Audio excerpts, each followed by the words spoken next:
बिस्मिल्लाहिर्रहमानिर्रहीम। अस्सलाम वालेकुम। 7th क्लास स्टूडेंट्स, मैं making here with SST lecture number 26. Alhamdulillah, finally you are fine too. Dear students, come on chapter number 17, leading the freedom movement. Book reading, Quaid-e-Azam Muhammad Ali Jinnah 1876 to 1948. It is sometimes said that M.A. Jinnah created Pakistan single-handedly. That of course is not true. You have seen in the earlier chapters some of the major figures who contributed to the foundation of the new state. But there is no doubt that without the single-mindedness, the dedication, the energy and the drive together with the brilliance of mind of Muhammad Ali Jinnah, Pakistan might not have been set up, at least in its present form. It is in recognition of Jinnah's brilliant and sincere leadership that the Muslims of the subcontinent hailed him as Quaid-e-Azam, the great leader. The Quaid was born into a prosperous merchant family in Karachi. He went to school in Karachi, and when he was 16, an English friend of the family advised that he be sent to London to learn more about the family business. But the young Jinnah was determined to be a lawyer, and in 1892 he started to study law in London. He became a barrister in 1895. One of the youngest ever to do so, and returned to India, but his father's business was in trouble, so Jinnah had to make his own way in life. He began a law practice in Bombay. By 1906, he had become very interested in politics and joined the Indian National Congress, even though it was completely dominated by Hindus. Here his brilliant mind was soon recognized, and in 1910 he was elected to the Indian Legislative Council, the nearest organization at the time to a parliament. In 1913 he joined the Muslim League, a group which had been started in 1906 to look after the interest of Muslims.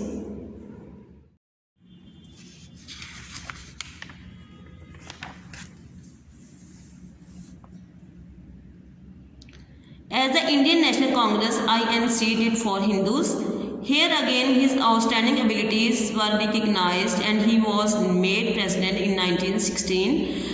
But he was still firmly dedicated to settling the differences between Hindus and the Muslims.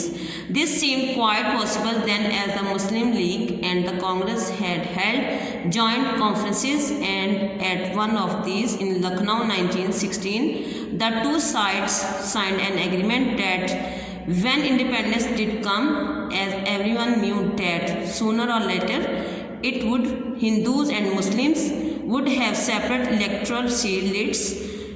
That is, Muslims would vote for Muslim candidates in any assembly. The British had already agreed to this 6 years earlier, but the Congress refused to recognize it until then. By 1920, Gandhi had come to power within the Congress and insisted that the Hindus, as the majority people, should lead and form the government. There were terrible communal revolts, even though Gandhi said that he deplored any violence. Disappointed at the way the politics were going, Jinnah resigned from both the Congress and the Muslim League, though he still struggled to find a way to unite the two sides. In 1929, he issued his famous 14 points, the most important of which were these. Point A. A federal government for an independent India with rights of minorities recognized. Point B. 1/3 of seats in any central legislature to be reserved for Muslims. Point C. Muslim Sindh to be separated from the Bombay province. Point D. Major reforms in the NWFP, present Khyber Pakhtunkhwa.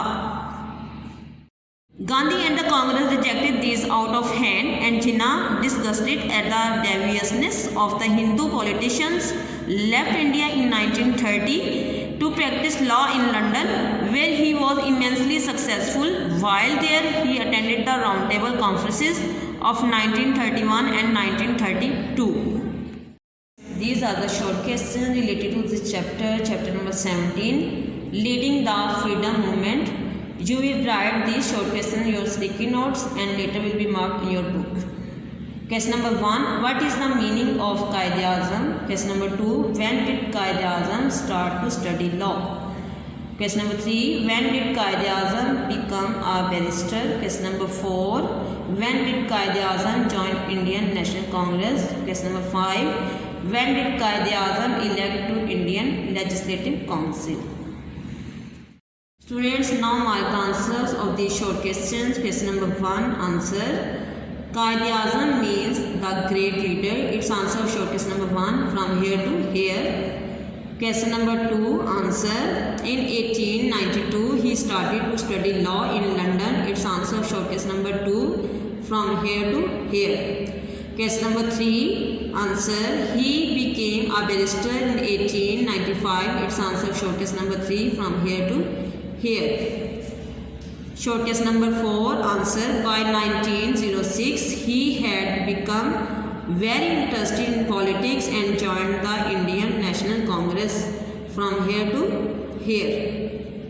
Question number 5, answer. In 1910, he was elected to the Indian Legislative Council. Its answer short question number 5, from here to here. Dear students, this is all about lecture.